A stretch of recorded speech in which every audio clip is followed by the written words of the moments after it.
I am Krista Gumedi Buthelezi. I am a human being who has the ability to hear and channel information from those perhaps who have gone before us, from another place in this universe, I'm not sure. But here are the words that came through just the other night. I'll read them as I heard them to you. It is a uniquely human thing, perhaps, the need to control yourselves, to control the outcome, to control others. Parents feel a need to control their children, to make them to conform to perhaps what their idea of a boy or a girl is. For example, for them to conform to a society's idea of what a good child does, to even dictate what they love, who they become, what they love, what they study. To decide that a child must be a doctor or a lawyer or go into the family business, or is not bright enough or worth enough to do any of those things. At a young age, to decide that is to try to control destiny.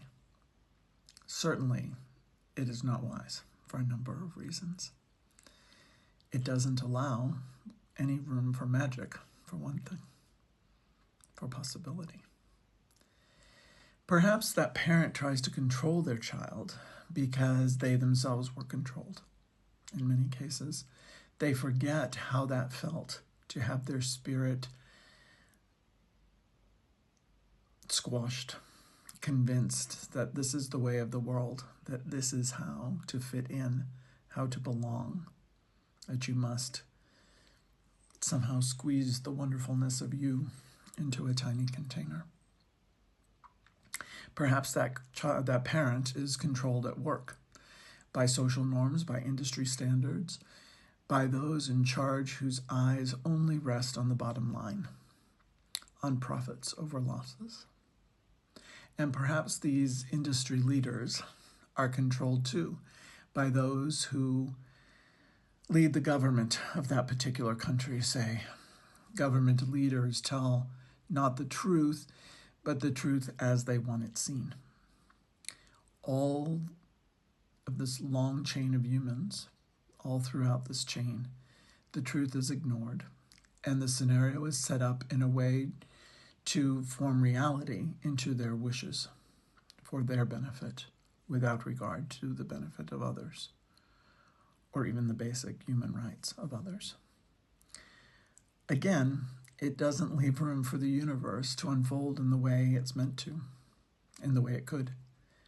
We see you with your prayer lists or your vision boards, wanting this specific vehicle, this particular house, this kind of man or woman who is just like that.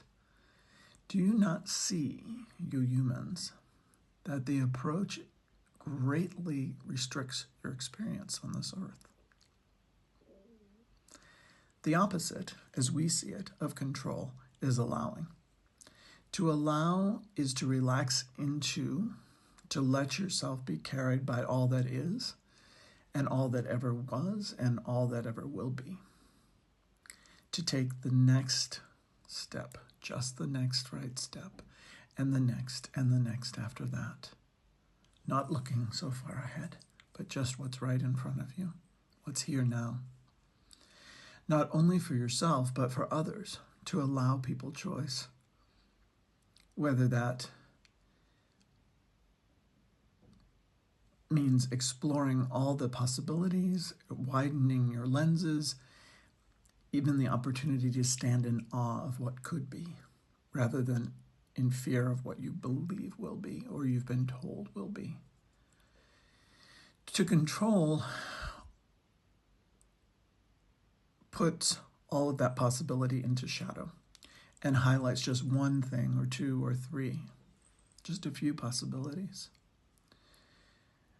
To control what is possible for others, whether that be your 2-year-old, the classroom you teach, or the country you lead, is to hold back the forward movement of the entire human experience for all of us and for all who are to come. And why would anyone want to do that? The answer likely is to do with fear, but that's a subject for another day. What is true is that you each as human beings have free choice, free will. Our hope is that you will use that free will to choose freedom. Freedom for yourselves, freedom for others. The need to control, of course, works directly against us. Only when you are free to express your own truth will you see where you try to remove the same right from others. And more importantly, how that changes the dynamics of your world, of the entire world, in every single possible way. May this serve you well.